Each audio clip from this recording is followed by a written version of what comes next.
So hey guys, today we're going to be talking about Maxi. So specifically, we're going to be focusing on how much value Maxi actually gives. So we're going to assume in this case that our opponent has activated Maxi and it has resolved, okay?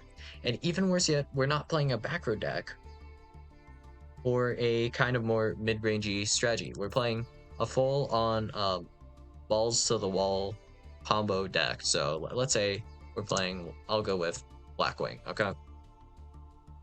So in this case, why do I care about Max E?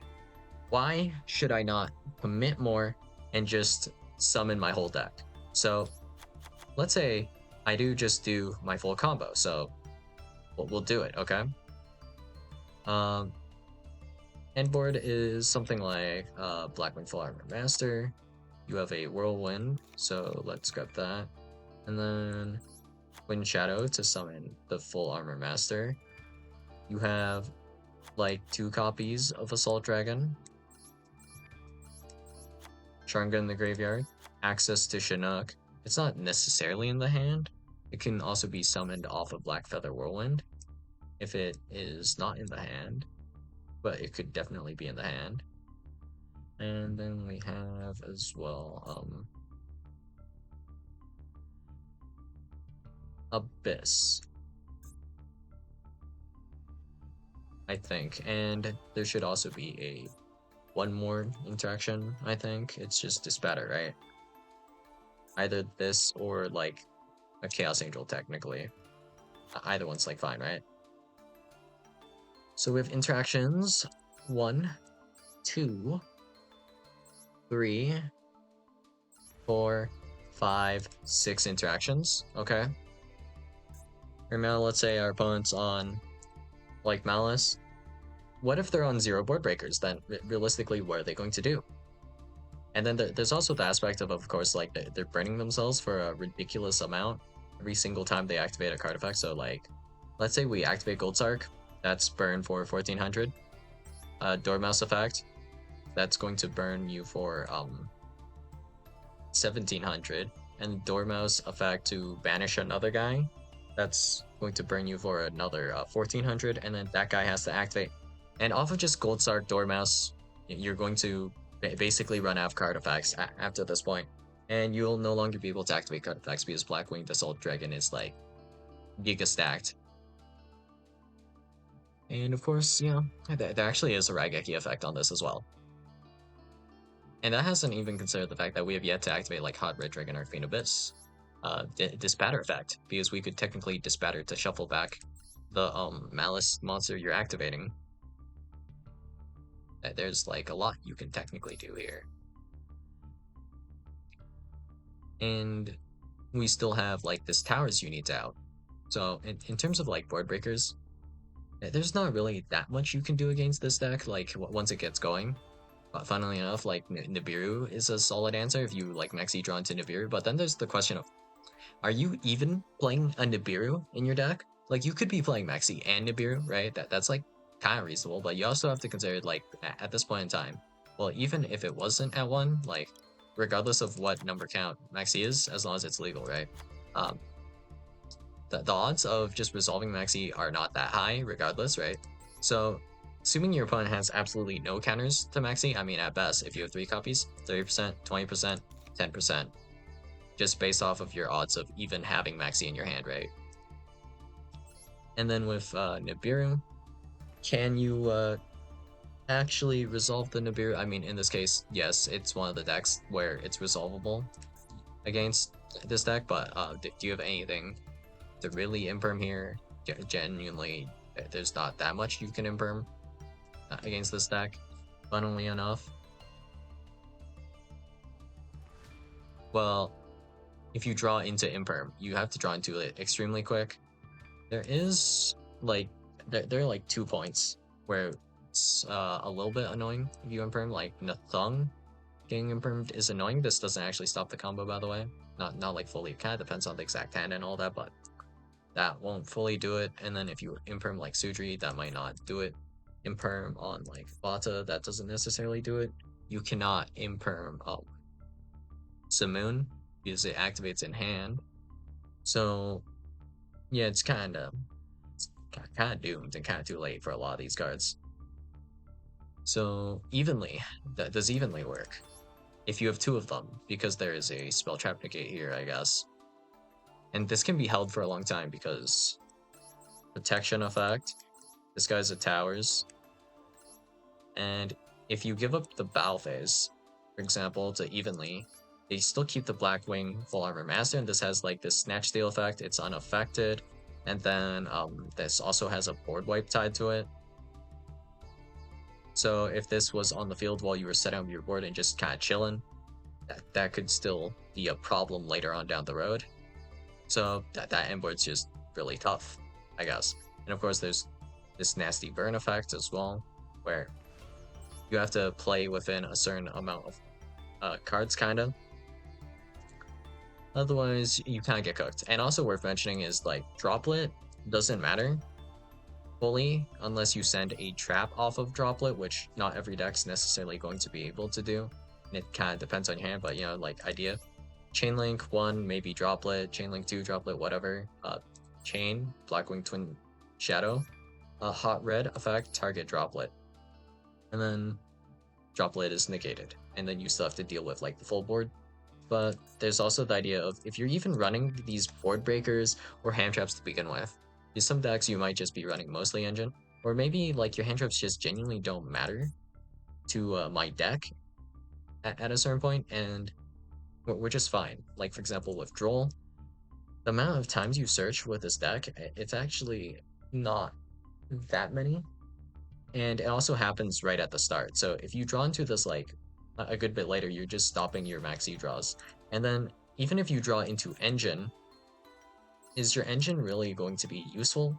Because you're limited in how much you can do with your engine. So for example, we have like Blackwing Assault Dragon, and even if we didn't have Blackwing Assault Dragon and we had like actual kind of interruption, like let's say we're playing maybe full power Ryzeal instead, we can detonator pop like, let's say we do a genuine full combo, like 5-card Ryzeal combo, and we have like, I don't know, well, I'll just throw a number out there, like 10 detonator pops. Can your actual engine play through 10 detonator pops? Like, can it?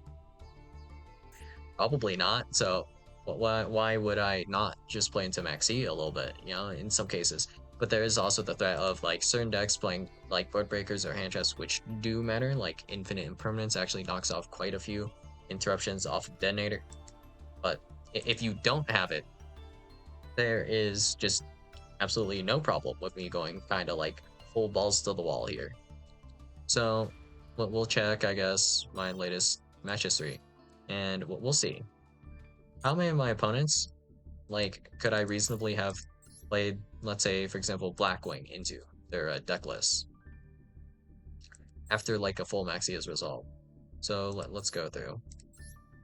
This list, there is only a single Maxi, right? And then we have 2 Droll and Lockbird. And the only thing you have to threaten me with here is, I guess you have board breakers at least. You have Evenly, Book of Eclipse, Forbidden Droplet, and that's it. Not there is nothing here I think that can threaten me, right? Let's check real quick. Yeah, there's pretty much nothing you can really threaten me with here. So there's no call by here, right? Yeah. So the only monster, well, you have 2 monsters that can beat over my full armor master, I believe, right? So that would be Titaniclad, the Ash Dragon, and then Guardian Chimera. So even if you actually genuinely did wipe out my board, maybe you even chain Droplet with Evenly, who knows? This deck, it's not going to be able to do anything. The Bestials actually don't really do anything either. Bestials don't really stop Blackwing combo after a certain point. And even earlier on, it doesn't do a whole lot. It can be played around in certain hands as well. But yeah. Guardian Chimera doesn't actually out my guy because I can pop the Guardian Chimera with the effect of Shango.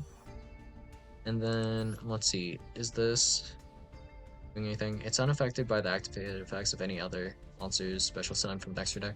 So I can beat this with my hand card Chinook, actually. So I can clear both of these with the basic combo. And these guys, I don't think they get recycled, and then there's nothing else here that you can really do. There's no super calling in this list, interestingly enough. But yeah. Oh, never mind. There is a Called by the Grave, so your only out is if you manage to have Called by the Grave for those guys, I guess. But you would have to be able to set up quick as well. So honestly, it's pretty fine if I just fully ignore the Maxi here and just fully play into it with like a Black Wing combo. Okay, that was just a random 60 card list, and then we have this, where we have Lava Golem and then Nibiru. So honestly, this is not fine just because they're randomly playing Makanko. Aside from the fact that they're playing Makanko, I mean, it's not really that dangerous. Lava Golem, how many Lava Golems could they really have? I can hold on to like Full Armor Master for quite a while before summoning it, so not really big deal. If it were actual Draco Tail instead of this like Lava Golem nonsense with Makanko as well, I mean, we'd be completely fine. So that's fine. All right. This list, Thunder Dragon nonsense. Yeah, there's nothing here to really be worried about, right? Yeah, okay. We're fine. We can just full combo here. There's no like board breaking or anything that you can do with this list. Oh, completely chill to just full combo, really. Wait, what? Back here again for a second. The only hand trap they actually run here for the most part is Droll and Lock. Yeah. So Ash Blossom, I don't think matters that much. Ghost Spell can matter sometimes, but you'd have to draw into them extremely quick, and you don't have that many hand traps actually in this list. Izuna, whatever.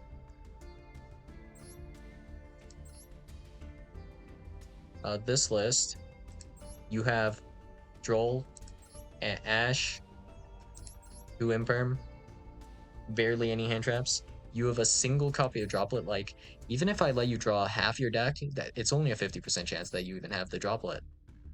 Like, why do I care? Genuinely. Do we have an out?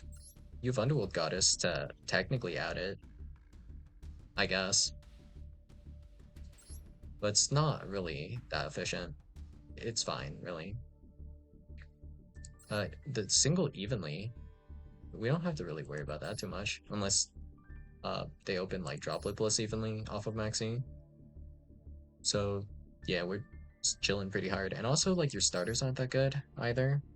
If we kill like a normal summon, that completely kills combo. So like normal summon Nimble Beaver, and then we just, let's say, Baron negate this even. You don't necessarily have to play with any of the sprite stuff unless you have like sprite starter, of which you're only playing 2 for some reason. You're playing 2 tracked. 2 starter, okay. Ooh. And then here, we have the 1 DD Crow. 3 Ash Blossom. Basically, no hand traps to really worry about here. Holy Sue, I mean, if this gets live, it's not really that bad, honestly.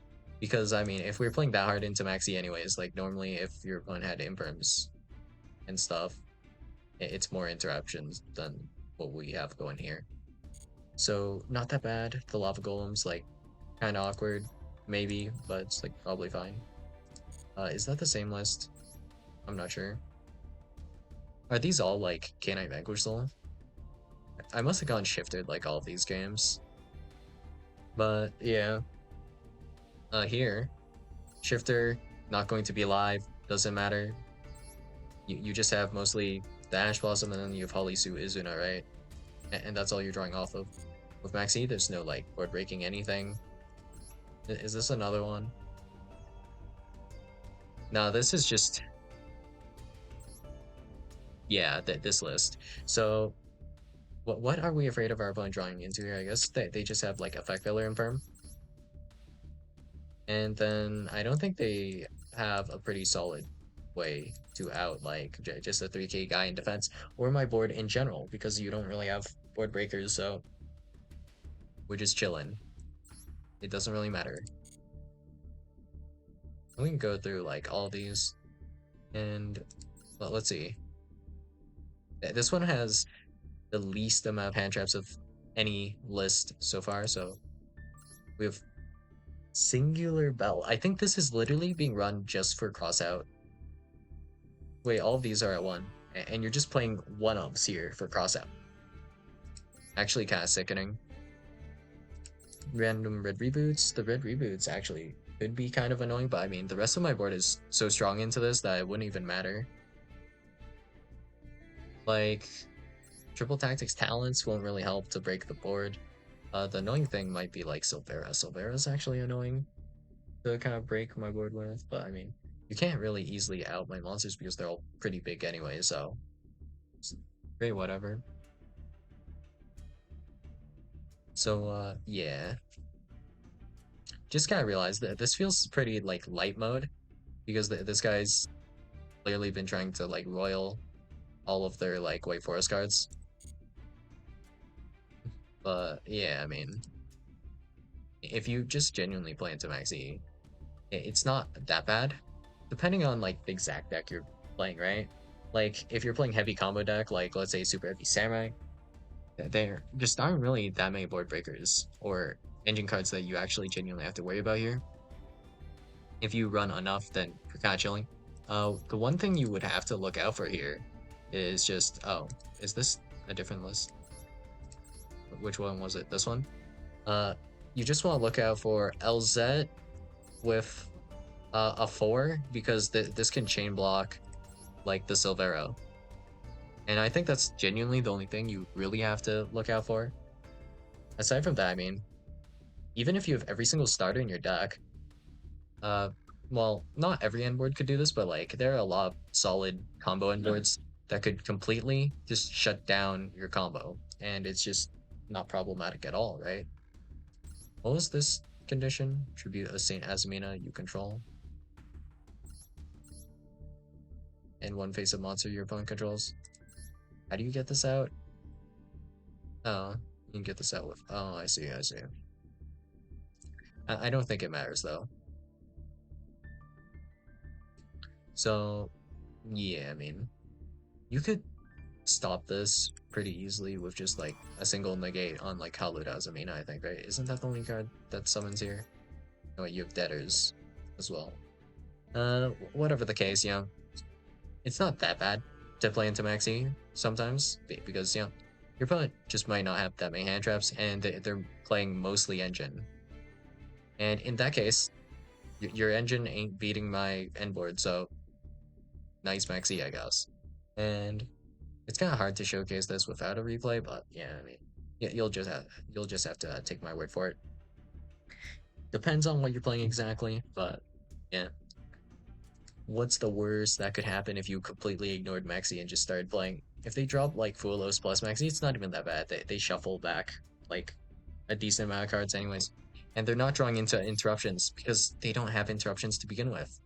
Like, if we count the total amount of interruptions that our opponent can draw into here off of Maxx E, it's like, I wouldn't really count Drill and Lock because it's removing the Maxx E. It's not necessarily relevant to every single deck, but the more generic ones, I would argue, like Imperm, Bell, Ash, that's literally only 1, 2, 3 interrupts. So, yeah, 3 interrupts. And we have this one of board breaker triple tactics talents that has to carry the weight of the world here. So, yeah. That's all I got for you guys today. And I'll see you guys in the next video. Bye.